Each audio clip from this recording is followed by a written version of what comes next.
pengertiannya, secara sederhana, ikhtiar bisa dikatakan sebagai usaha lahiriah yang dilakukan manusia untuk mencapai suatu tujuan. Seseorang perlu bergerak untuk bisa mencapai apa yang diinginkan dan memenuhi apa yang dibutuhkan. Dapat diimajinasikan saat orang tidak bisa bekerja, maka tidak ada uang yang bisa dipakai belanja kebutuhan dapur. Pada akhirnya akan kelaparan dan meninggal karena tidak berikhtiar untuk mencari uang tadi.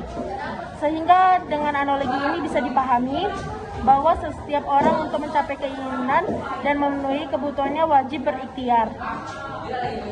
Tidak cukup hanya tidur, santai di dalam rumah dan semua kebutuhannya terpenuhi atau semua impiannya tercapai. Di dunia ini tidak ada konsepnya seperti itu.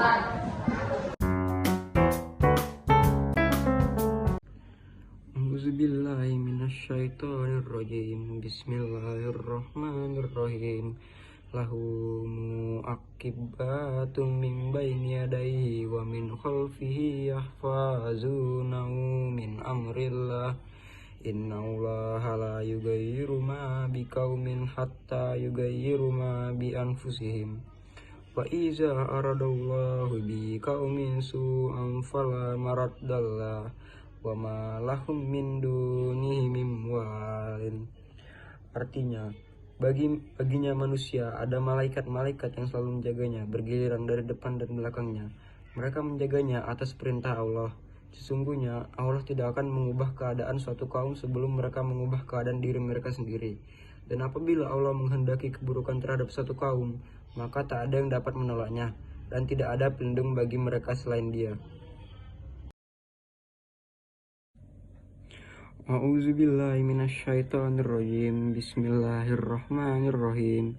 Faiza qudiyatis sholatu fantashiru fil ardi wabtagu min fadlillahi wazkurullaha katsiran la'allakum tuflihun.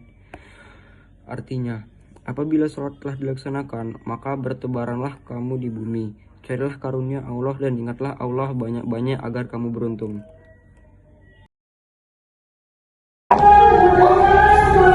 Kenapa jadi mau UN kok bisa gitu, kamu nggak belajar ya? Gitu loh Pi, aku tuh belum siap UN, gimana ya? Jadi kamu pergi ke depan aja. Coba dukun jaket pasar tuan dukun hebat. Oh iya ya Ki, terima kasih, aku pergi dulu ya. Assalamualaikum. Waalaikumsalam aja Jejer.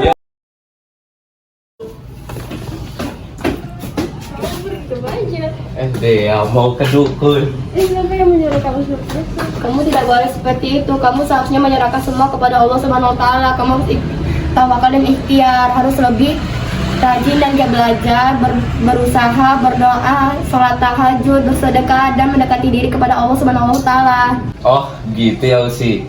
Kalau begitu aku pulang dulu deh. Assalamualaikum. Waalaikumsalam. Sejak kejadian itu, Jerdi tidak lagi gelisah yang menjadi lebih percaya diri untuk menghadapi UN.